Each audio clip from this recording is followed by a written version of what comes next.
a cool fella, Jigga dumbest man from way back, and he don't play that. He got stories swinging the bat and catching one for 90 flat.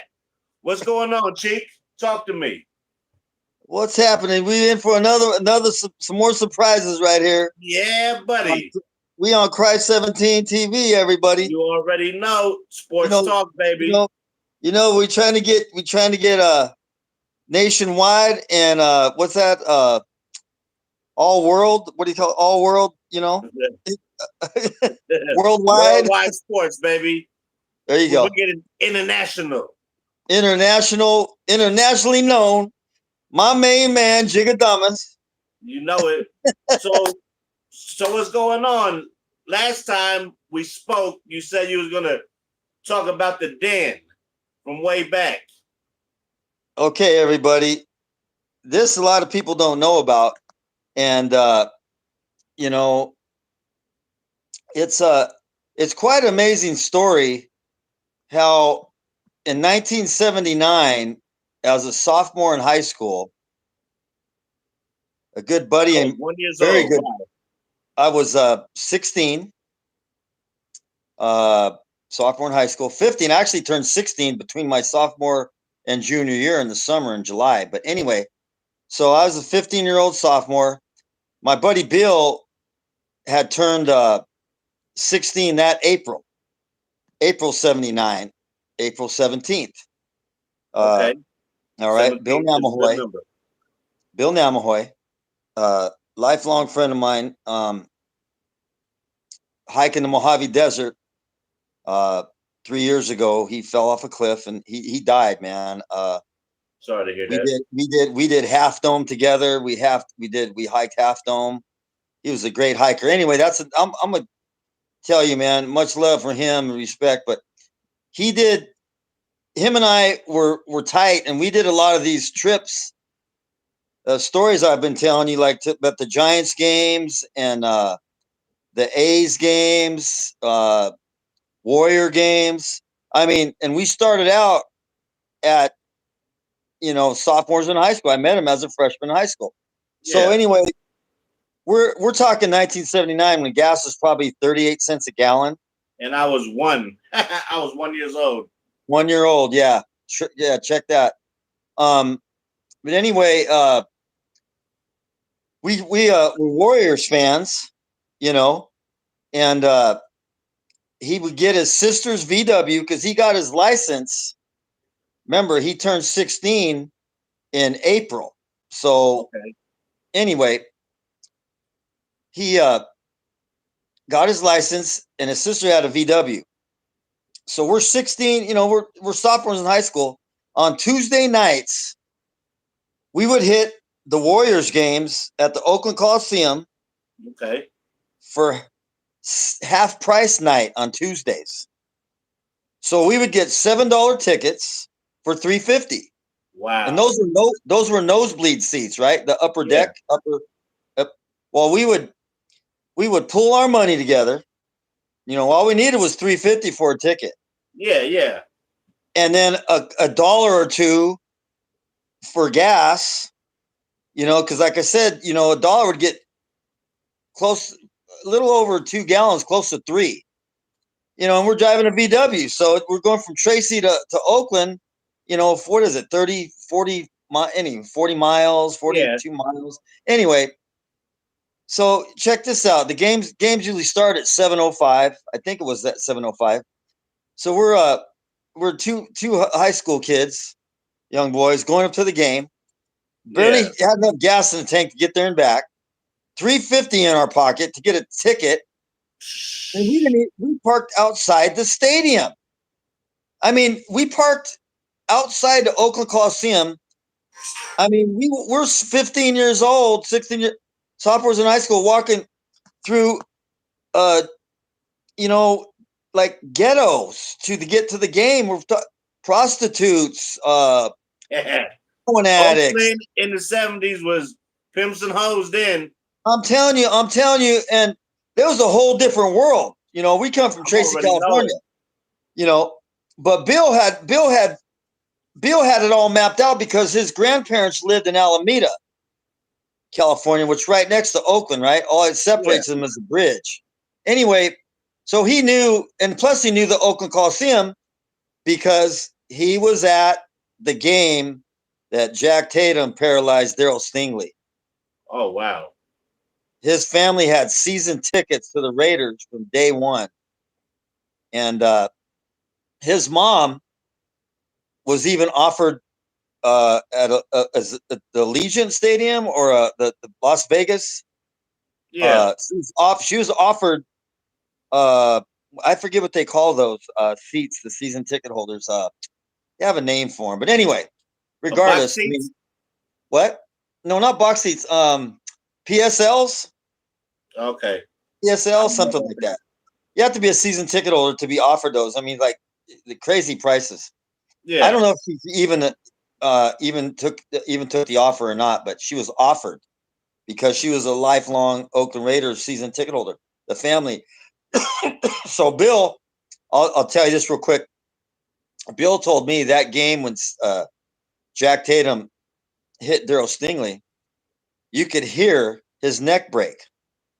Damn. When he over the middle, and he said the whole stadium went quiet. Because immediately after the hit, Daryl Stingley was motionless on the ground on his face, and everybody thought, like, did this guy die? I mean, Bill told me it was a very morbid. I mean, somber. It was like real eerie because this whole. I mean, the Oakland Coliseum was rocking in those days, right? And it went quiet, but you could hear the crack of the neck breaking. It was crazy, man. I feel that was just a crazy story, but he was there. So this is a buddy of mine, I'm telling you, that knew Oakland. He knew Oakland. Yeah. He wasn't afraid. And when he wasn't afraid to park out there, I wasn't afraid. Yeah. So you know what I mean? I just kind of went with the flow, and he told me, Cheek, just keep walking. Just keep walking past these guys. Don't look at them. Just kind of we're just minding our own business. And it worked. Mind your own. It worked. We didn't get mugged. We didn't get robbed. We didn't get what do you ever called? And the prostitutes come up. We didn't get anyway. So we're running across. Nobody tried to sell you no pussy. Okay, yeah. No, nothing like that, man. Because we were probably speed walking. Yeah, of course. Get through that shit because we weren't there to mess around, and we wanted to go get that damn game because these games on half price nights, we're talking Otis Birdsong, Adrian Dantley, Daryl Dawkins. I mean, all the dudes. Wow. All the dudes That's before my time, but the Iceman, George Gervin, dude. Check this out. We saw the Iceman coming, right? Mr. Smooth as silk. All right. And we would get these half price nights. So we'd run across, and if you parked outside, they had a little turnstile where you just went through. You walked into the stadium, the parking lot, right? So we're walking, we're way outside the stadium. It's cold, it's nighttime, it's Oakland. We run, and kind of once we got inside, you start running. There's our $3.50, our half price, our $7 seat. We get in the stadium, and we would go down real low, and we would see sweat coming off the players' brow, off their chin. That's how close we were. So can you imagine? So you imagine being $3.50, and then you ended up walking down and getting a real good seat? Yeah, the season ticket holder seats. They didn't even care. Joe, the Warriors were nothing like they are now. Yeah. I mean, there was probably, I don't know, it's hard to say, 4,000 people on a Tuesday night, half price night. I mean, maybe more because of the half price. But the people that bought the half price $7 seats weren't doing what we did. Yeah. But they didn't all go flood the lower seats. Anyway, we'd be down on the floor saying, look at those guys up there in the nosebleed. That's our seats way up there, And we mixed right in. We act like we belong there. And we'd be like 2-3 rows up off the floor. Nice. And we were just being in awe. We were just, like we didn't want no food. We didn't get up. We didn't go up. We didn't get up and go to the snack bar or nothing like that. We were there just loving it. I'm trying to think back to the best players that the Warriors played against, the teams, Bernard King with the Nets, just crazy, crazy fun. And so check this out. Here's the trippy part, the story. And I have a ticket. I saved my ticket stubs from those, the 79 season. Yeah. Probably about a stack like that. We probably went every Tuesday. I would too for $3.50. Yeah, every Tuesday you for got it. $3.50. That's unheard of. Our parents didn't even know we were going. And I think if I told my mom, I probably did. Oh, we're going to the Warriors game. We're at Oakland. Oakland, really? Oh, okay. See you later. I mean, look at the times have changed. Did you ever get a chance to see Kareem Abdul-Jabbar play over there? All the time. All those guys. All the time. Damn. When the half price nights, Milwaukee Bucks, Kansas City Kings. I mean, just the New Jersey Nets. Milwaukee Bucks. All the things. And Seattle Supersonics. You know what I mean? It was crazy, Joe. Houston Rockets. Yeah, Seattle Supersonics. Yeah, bring them back. The next expansion team needs to be the Supersonics. Anyway, check it out. Back. Yeah, I love those names, man. So at halftime, we would go. Bill, my first time. See, Bill had already checked this out. He'd already experienced this. What he was about to let me experience, and like the Jimi Hendrix experience. You hear that word experience. So, I'm 15 years old. I haven't turned 16 yet, right? He's just turned. And so we're going in. He goes, "Come on, Cheek. Let's go check out Opium's Den." Opium's Den. Okay. I'm like, what the hell? Opium's Den? What the hell is that, right? About? Yeah. And I ain't gonna front. We were smoking weed as sophomores, little joints and stuff. I mean, anyway. So we had our little joint. We go, and the turnstiles kind of looped down from the second upper seats. Once you left the stadium and got into the concourse around the edge of the stadium, then you go down this turnstiles down to the first floor where they had the hot dogs and all that shit, right? Yeah. And there's people walking through. But my first experience in Opium's Den, we start going down this turnstile and kind of looped around like a loop. And you had guys, and I didn't know what the hell's going on. You had guys in 3-piece suits chopping up, doing them lines. We're like, what are they doing? Bill's like, oh, check these guys out, man. And we would put our shoulders on, it's in a big old concrete, walkway, right? And we lean over and watch Banjo Joe. Banjo Joe would be playing his banjo right down in the middle of the floor between all these pillars, staircases, cement staircases, basically. And quarters and nickels, people were throwing. It was an absolute miracle. You never got hit. You would see shit whizzing by his head, quarters. People weren't pitching quarters; they were firing them. And he's just there. Banjo Joe. People that watch this segment, they don't know exactly what I'm talking about. Banjo Joe played A's games. He had a cape on. He had a freaking whirly bird on top of his hat. Yeah, like a red beard. It was a fixture at Oakland A's and Raiders, Warriors. Anyway, Bay Area. Anyway, you guys in 3-piece suits. Right over here to our right, we're walking down. Oh, these guys are doing coke. Weed, the weed filled like a barroom cigarette smoke. It was all weed smoke. Wow. So you got instant contact high. Yeah. Me and Bill we're just like, I don't even think we fired up our joint. We got high walking through the Opium's Den down to the bottom. Then we'd walk across and go back up the other way. Oh, these guys are, wait a minute, what are these guys doing? Banging some heroin. I mean, dude, it was absolutely, and then you had call girls, these hookers, Yeah. and these they were strutting their stuff right down, walking right around these propositioning them. Hey, after the game, we kind of listen, kind of walk by. Hey, baby, what you doing after the game? And so this they is was my first. okay. So they was pimping inside the game, shooing hair on up, doing cocaine, and the whole shit was filled with weed. Wow. Dude, we're sophomores in high school. Can you imagine being 79 was a crazy year, I guess, huh? Oh Shit. my God.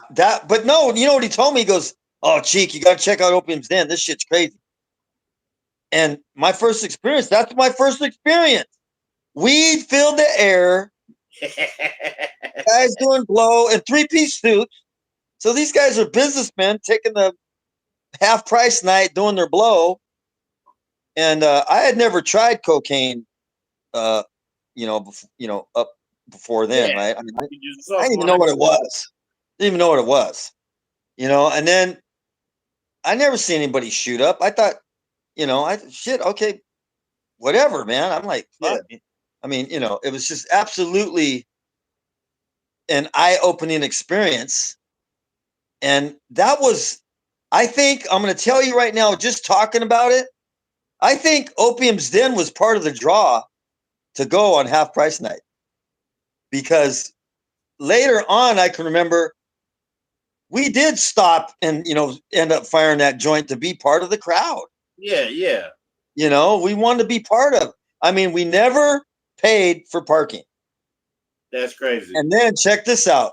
Then we'd go, and a couple times we invited one or two of our other friends. We had a VW. You couldn't invite 5 or 6 people.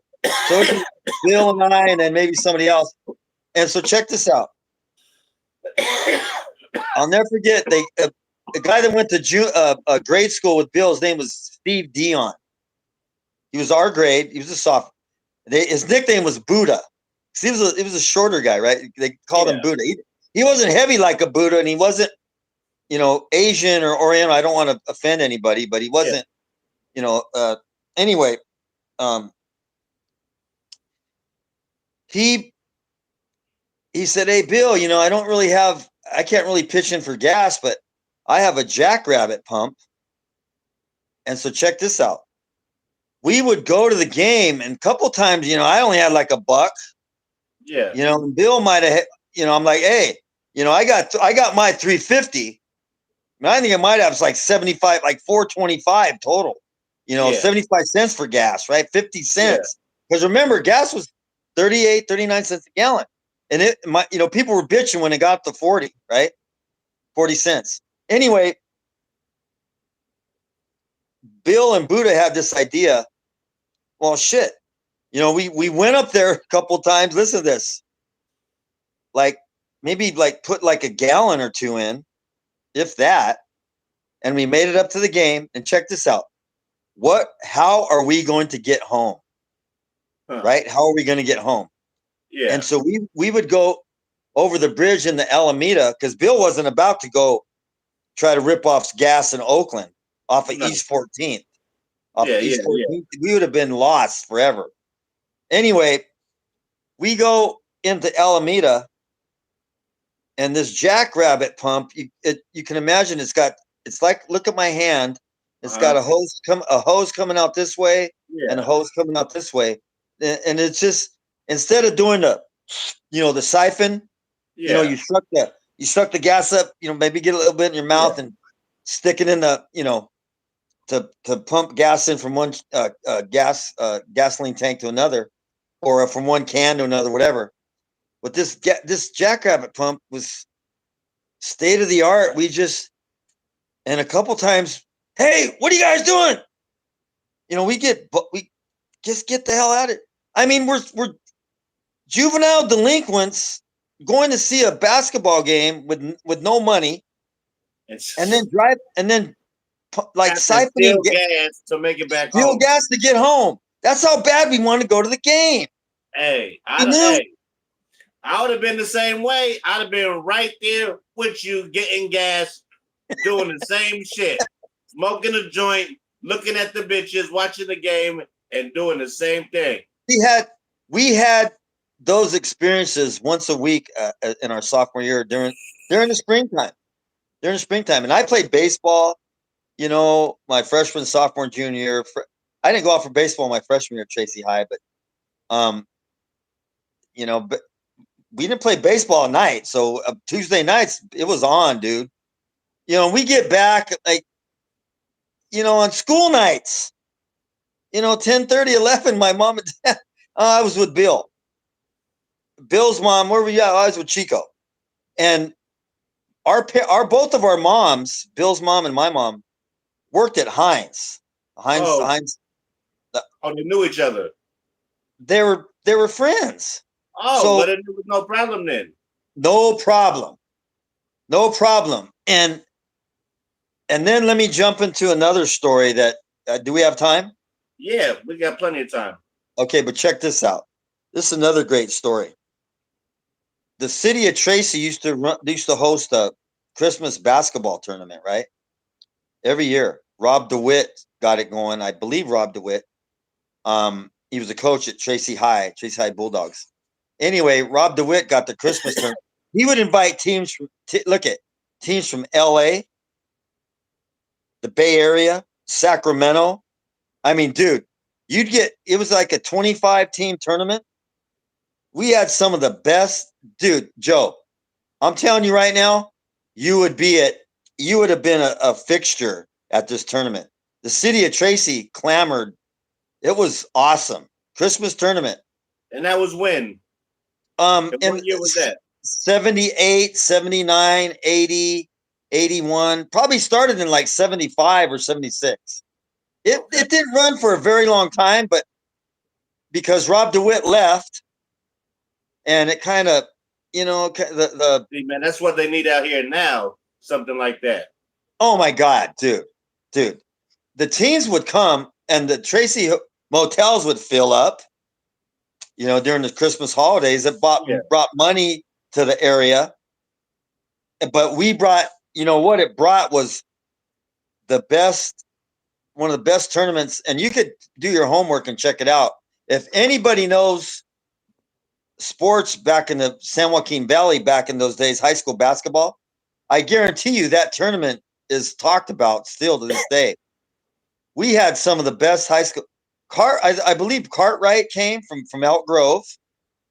Who else do we? I mean, Cressetti Spate from Oakland High, or was it Skyline? Cressetti Spate. That name was. He was this dude. We had some of the best high school basketball players in the state would come to this tournament. Man, top ranked teams. Oh yeah. Everybody wanted to play in this tournament up and down the state. I guarantee you. A lot of teams got turned away, and I'm sure that he filled up that tournament probably right after it was over for the next year. The players would come, and Tracy's families, because Tracy was only one high school then, right? There's 5 now. 15,000 people, 14, 15, 16,000 people those years in Tracy, the whole city. The families of Tracy High School basketball players would tell the teams that, okay, if you short on the dough, you could come and stay with the families. So we had some of these players, what's up, man. That was experience. Sure the kids play still. Exactly. My parents never hosted any players, but like I say, because I didn't play in a basketball team, and Bill didn't either at the time, but I'm telling you, man. So check this out. The Mission High Grizzly Bears would come from San Francisco. And I'm going to tell you right now, the Dunks were they put on a show like the Harlem Globetrotters. It was amazing to watch these guys because Tracy High didn't have guys that could leap out of the building. Yeah, and yeah. dunk, 360 dunks, cupping like this and, leaning back and ramming it with Like one hand. like I'm Dr. telling you, J, world, doing like this, going yeah, like the this with the windmill, ball and bam, the round, 360s. I'm everything. telling you, it was an amazing tournament. So check this out.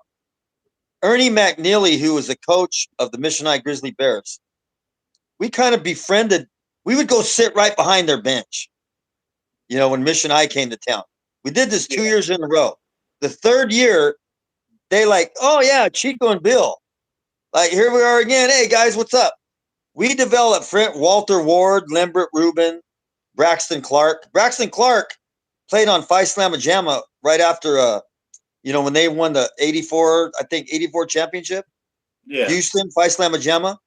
Braxton Clark, I think he played one season on Houston, but he came from Mission High, San Francisco. Check this out. Wow. So anyway, McNeely, and this is how how trusting our parents were. It was different way back then. You can go Bill told anywhere. his mom, and I told my mom, after he took our numbers, we took his number, he kept in contact with us. This is the coach from the Mission High Grizzly Bears, Ernie McNeely. He came down on a Saturday morning. Okay, boys, he called up Bill and set up a Bill. I'll pick you up. I'll be in Tracy. And you come from San Francisco. I'll be in Tracy. I'll pick you up at 9:00 in the morning. I'm going to bring you back Saturday. We're going to go to Alfaro's, have lunch. This killer burrito place, man. I mean, if you ever said Alfaro's back in the 70s, I think it's still there. Alfaro's Mexican food. The glass, over all the food. Oh yeah, I want some of that. I want some of that. We didn't have that shit in Tracy. We didn't have Yeah. that kind of restaurant. Okay, so I can't even remember what street it was on in San Francisco. So we went back, planned that Saturday. We go back, had lunch, and he picked us up by himself, alone. Picked us up, and we're like all gung ho. We didn't know Yeah. what this dude. We didn't know this dude from Jack, dude. But he knew us for 3 seasons, coming to Tracy. So we trusted him, man. He was an old dude. So check it out. He picked us up. We go back. He was married, had a son named Spoonie, little guy, like 3 years old, 4 years old, and he had a young, I think Asian wife. She wasn't black, but anyway, nice lady. I can't remember her name. Anyway, we go pick up Walter Ward, Lembert Rubin, Braxton Clark, Vernon Redmond. Oh gosh, oh man, I'm trying to remember because these guys wanted to be around us. They wanted to be around us. Okay. And we got to know all these players because a couple of them, Ernie McNeely brought, I think, 8 or 10 players from his team, Mission High. And Yeah. I'm telling you right now, every one of them could dunk they jumped out of the gym. And he had this machine. Anyway, check this out. We went back to the city, picked these guys up at the gym. He had them waiting for us. They showed us, we had the time of our lives with this guy in this van. These long school vans. We didn't build Jigadamas. We didn't pay a damn dime for nothing. Nothing. Free ride, didn't have to pay gas, didn't have to pay to get in the game. Nothing. Wow. It was his way of thanking us for being being fans of his team and being nice to his players. We showed him hospitality, told him where to go eat in town. I think we went with them a couple times because remember they came up every winter. Anyway, after that now I picked it up Saturday morning, right? So went had lunch. Walter Ward, oh yeah, give me some of that, yeah, Chico, Bill, you got to try some of this, and we got the biggest burritos, right? And Ernie McNeely's like, oh yeah, boys, yeah, whatever you want, Me and Bill were just in heaven, dude. There's no racial lines there, no prejudice, man. It's Just all love. It's all love. no hateration, holleration, nothing, just all love, dude. I mean, And this is okay, so check basketball. this out. That night, Thaxter Arterberry had graduated. We saw him a year before. So this was part of the draw for picking us up. Ernie McNeely said, "You went University of Nevada, Reno's coming to town to play USF and Bill Cartwright." Ooh. And we saw Bill Cartwright like 3 years earlier when Elk Grove came to the tournament. When he was in high school, yeah. Bill Cartwright was a terror in high school. He was awesome. I bet he was. Okay, so, but the draw was Thaxter Arterberry, the helicopter, was a freshman at Reno, and he was going to go play Bill Cartwright. So we go to USF gym, the Dons. The Dons, the San Francisco Dons. Free. Another freebie.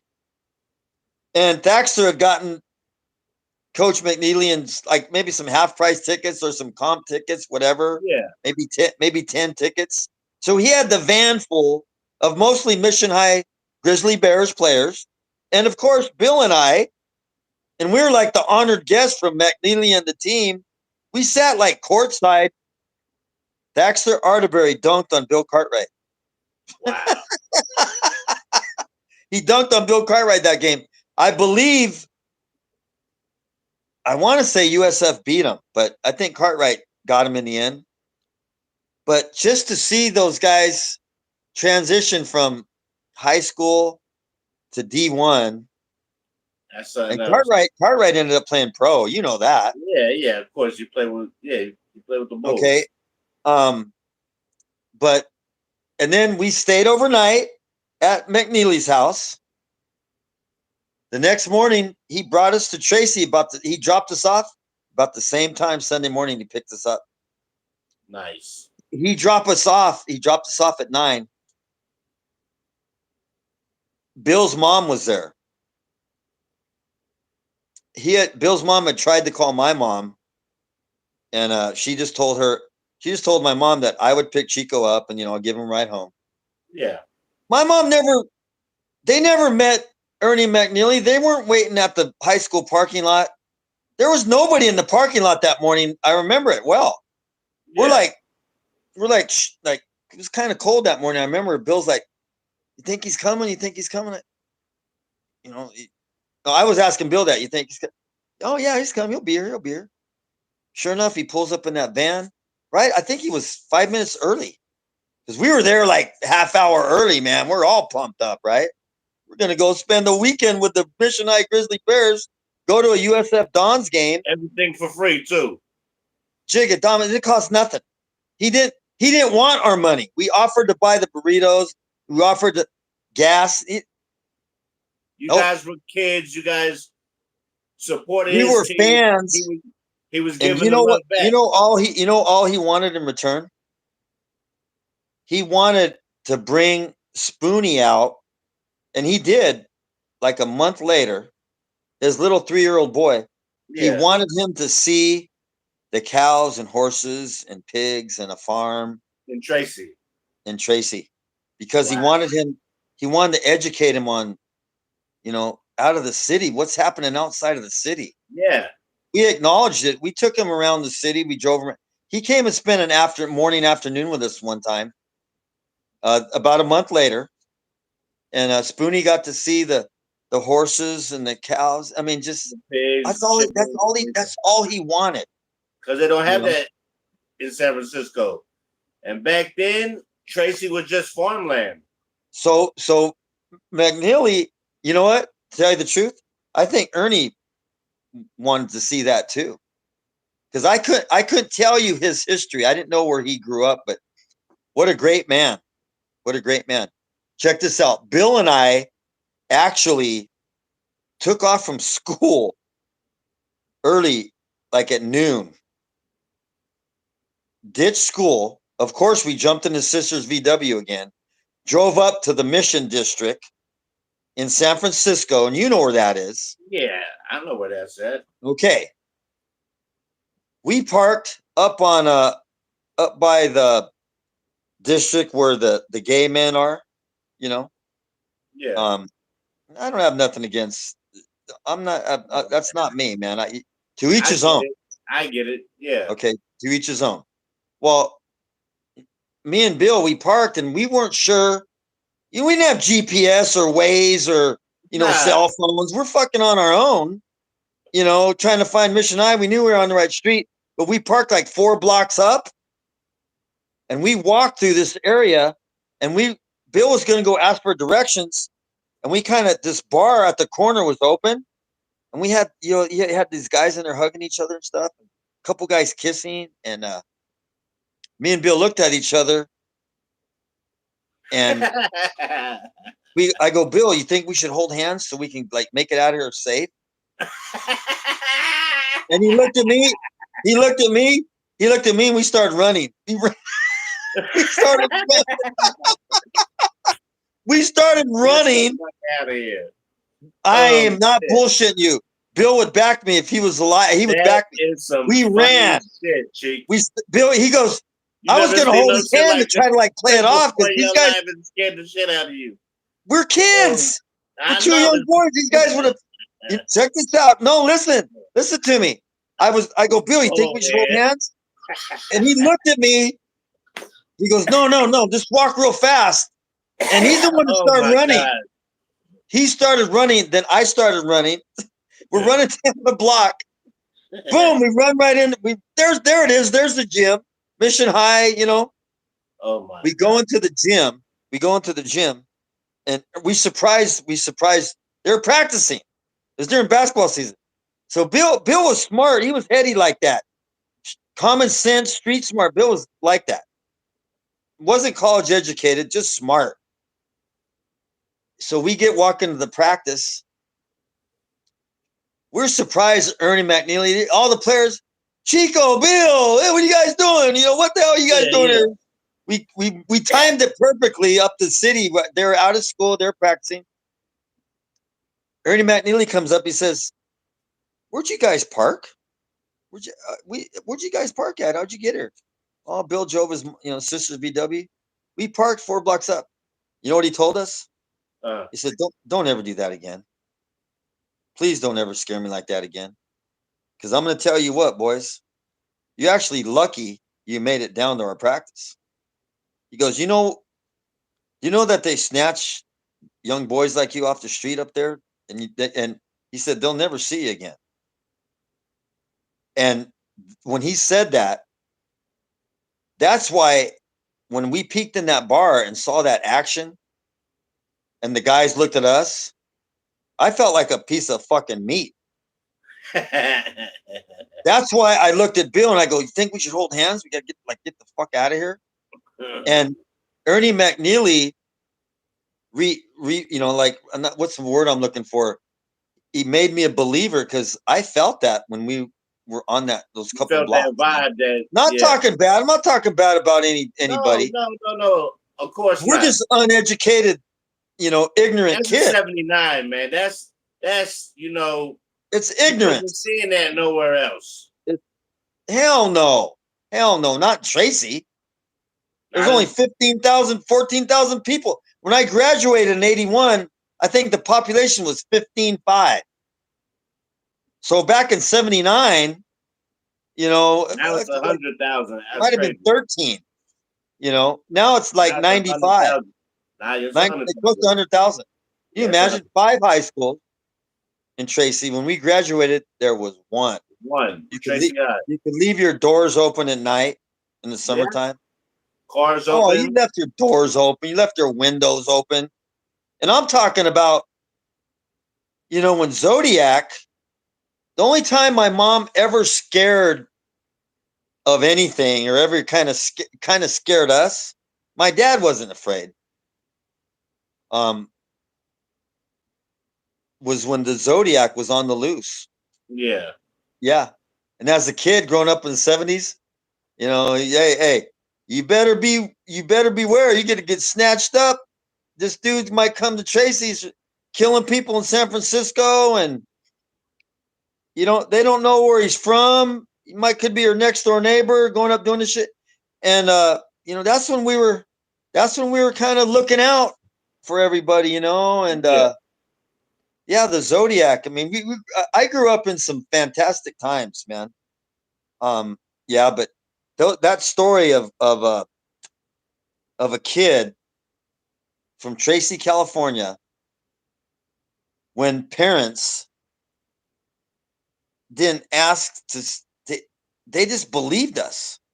Hey, mom, this is my mom, Tony Juarez, who was not her. My uncle Conrad was a big athlete up in Williams, up above Yeah. Sacramento, Yeah. like a star athlete, right? He was Navy World War II veteran. Was on a ship that got hit by kamikazes. And by the way, he told me that to break from the story sports, but he told me that the ship, the USS DeSalvo, uh, they got hit with kamikazes. And he said a lot of history books and the historians don't tell you, but we saw some female kamikazes. That's what he told me. Wow. Before he died. Yeah, my uncle Conrad. And I brought him up because he played basketball. So my mom was a basketball fan. And when Yeah. she knew I was going with Bill, all I had to say was Bill Namahoy. That And was all it. Bill had to tell his mom was, oh, yeah, Cheek's coming. They call me Cheek, right? Cheeks. Well, it was like, see you guys later. We had so many adventures like that was just, so many adventures. I mean, Giants games, Oakland A's games too, right? Oakland A's. I never got to a Raider game with them because, they had season tickets, and I didn't ever say, "Hey, Bill, can I get one of your tickets?" Yeah. I Yeah. didn't beg him. I didn't beg like that, and he never asked me. And maybe that's why we're such good friends, because I didn't feel like I was entitled to go to a Raider game just because I was his friend. Yeah. I was a Niner fan, by the way, so it really didn't matter to me to go to Raider It game. didn't matter. But oh no, Opium's Den stories are solid as a rock, dude. Those I could still vision my first time going to Opium's Den. You know, you couldn't see some of the people on the floor. There's so much smoke, and I go like this. Oh yeah, that's weed. You know, and of course people were smoking too. But you know, and then the last Warrior game I went to when they were at the Coliseum, Yeah. dude. If you thought you were gonna buy a ticket up high and sit down low, they'd kick your ass out of the stadium if you tried that. You weren't gonna. You went with me when we had those seats. Remember all the security we went through?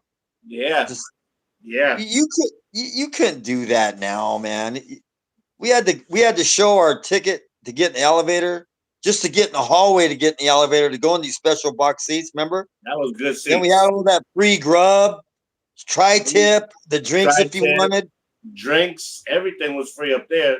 That was an experience. That's the kind of experiences That was a similar great to experience. those, just once in a lifetime. But it wasn't once in a lifetime on Tuesday night. We relived those experiences every Tuesday night for a couple months that year in '79. I have all those stubs, and it only lasted that 1 year because we got older and we didn't. Junior year we probably went to one or two. Then by our senior year, in April, in that time of year for basketball season, I was playing varsity baseball, so I didn't want to rush home. We played on Tuesdays, I think, and so we would miss. It would Bill was off to the game with somebody else. He didn't. Yeah. I didn't get to go to too many games because I was. Remember now, um, that season we were sophomores.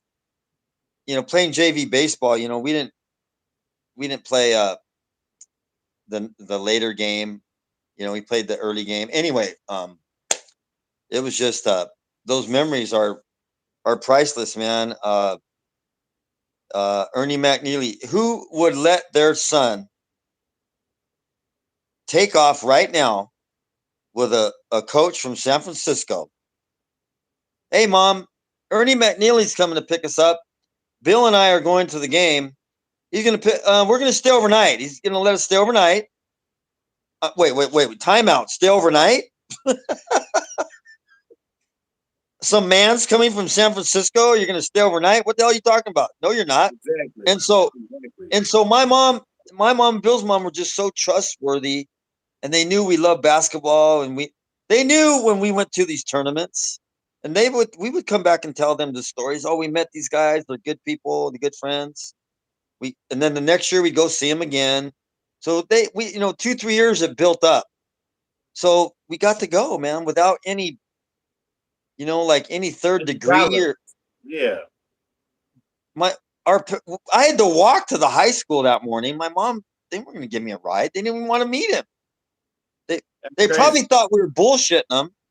They didn't even. You ain't going. Yeah, right. Yeah, right. Some guy's going to come to San Francisco. Yeah, okay. But hell, I can honestly tell you that. Hell, I don't even know if my mom believed me when I told. I don't even think I asked my dad. But sure enough, we were gone the whole night. We went to that damn USF. You know what? I still might have the brochure, the pamphlet, the scorecard for that game. I had it for the longest time. I'll search for it, but if I knew for sure I had it, I would go get it right now because all my stuff's right here in the house that I have because there's nothing left at my mom's house. I moved out of there, when my parents passed away. With all my stuff here, but I might have it somewhere in there. But great memories, man. I thank you for helping me relive some of those memories. Talking about definitely. Bill was a great dude, man. Bill Namahoy. Old school sports history to me on my channel because I love sports and I know it was way different way back then. You know what I'm saying? It was cheaper, easier to get seats, smoking all kind of shit in there. I remember me being young and crazy shit that I seen in the late 80s. So I can just imagine how 1979 was. Shit. Oh, yeah. You're right. They was doing coke. They was shooting up heroin. They had hoes. They had all kind of shit in the stadium. That's crazy. That was the 70s. The 70s was party. Security at a ball game. The security was probably up there snorting coke too, smoking weed down the side, and what security? Everybody was on their honor in those days. You was in Oakland too. Bill, Chico way back then, and Cadillacs. if you acted an asshole or a fool, and you draw attention to yourself, you're gone. Yeah. But nobody was acting a fool, and security, like, fuck it, let them do it. The police, what police? I don't remember seeing police at a Warrior game. Wow. Maybe outside, maybe driving by the stadium, and they were there. I guarantee you they were there, but did I see them? I don't remember them because people weren't fucking each other up, dude. They were. Don't get me wrong. They were, but if you were at a Warriors game, you weren't there to fuck anybody up. You weren't there to, at least we never ran into that. Yeah. I'm sure there were pickpockets and guys got, mugged and shit like that out in the parking lot. Maybe, why didn't we get mugged? We should have got mugged for all intent and purpose. You weren't victims. You guys were young kids. So they probably said, man, these kids ain't got no money anyway. So we're not going to fuck with these kids. And probably they always be seeing you guys there. So they know that they probably thought you guys lived a lot closer than Tracy too. Guarantee you that. Bill had what I learned from Bill about those days. I'm gonna tell you right now. From my first time getting out of that car, because we were so excited to go see the Warriors, right? We were walking. We didn't. He said, "Don't run through here." Not like on a. I want to know what street was that we were running on by Mission High. Do you know what street that was? No, The Polk District. Is that above I'm not Mission sure. District? I'm not Anyway, sure. if I could remember the street, you would know it because that was like McNeely said, "Don't ever do that again." Straight up. Scared the hell out of him because when he asked us where we parked, we said, "Well, right up there, up the block." He went, "No, no, no, no. Two young boys like yourself, no." Anyway, Snatched up, huh? lucky to be talking here, maybe to you right now. I don't know. We just didn't run into the wrong guy. Thank goodness for that. Or maybe to him it would have been the right guy. Yeah. But anyway, Bill was like, "Don't run through here. Just fucking just keep your head up, walk. Don't really talk to anybody." He knew the mentality, but you know what? When you know where he learned it, the fucking Raider games in the 70s. Oh yeah. Yeah, he learned how to act around people, man. Just Raiders blend in. game have always been crazy, and I can imagine how crazy the motherfuckers were in the 70s. Just Win the Super Bowl, yeah. Don't draw attention to yourself. Blend in, mind your own business, get through it. Fuck it. Yeah, that's how you got to do it now too. Mind your And business. No, he was Bill was one of a kind, dude. I wish you could have met him. But anyway, Me too. yeah, we ran across that road, and people know that they know what I'm talking about. From the outside old Oakland Coliseum, the cars that would come in off the freeway had to go through the turnstiles, to pay to get in parking. We're fucking running across the street, dodging cars. People going in the. It wasn't like the parking lot's full now, like like it is now. Trying to get in a Raider game where the traffic coming in. There's five lanes, bumper to bumper traffic. There was cars just randomly, and we're just like playing Frogger, trying to miss the cars, right? Running in and running to go see Bernard King, Albert King, just the greatest players of their generation. World Be Free, Larry Smith from the Warriors. I mean, just Adrian so Kareem Dantley was on the Bucks then, right? Yeah, Okay. yeah, he was. Okay, he wasn't on the Lakers. I think Kareem went to LA in like 1980, 79, 80, maybe. I think 1980 or somewhere in there. We might have seen him play Bucks then to the Lakers. Okay. But Tuesday nights, we didn't go any other night. Couldn't afford it. We couldn't afford it. We $350, man. $350 to sit courtside. $3.50 for a ticket in 1979. And now you go to a fucking Warriors game, you'll be lucky to get nosebleed seats for $200 and change. Ain't that inflation? Ain't that crazy how times change? Inflation, dude. $3.50. Look at I was gonna go in and get my stubs and put them on the screen real close to show you. The next segment I'm in, I'll do that because I'd have to go find them. It'd take me too long. Yeah.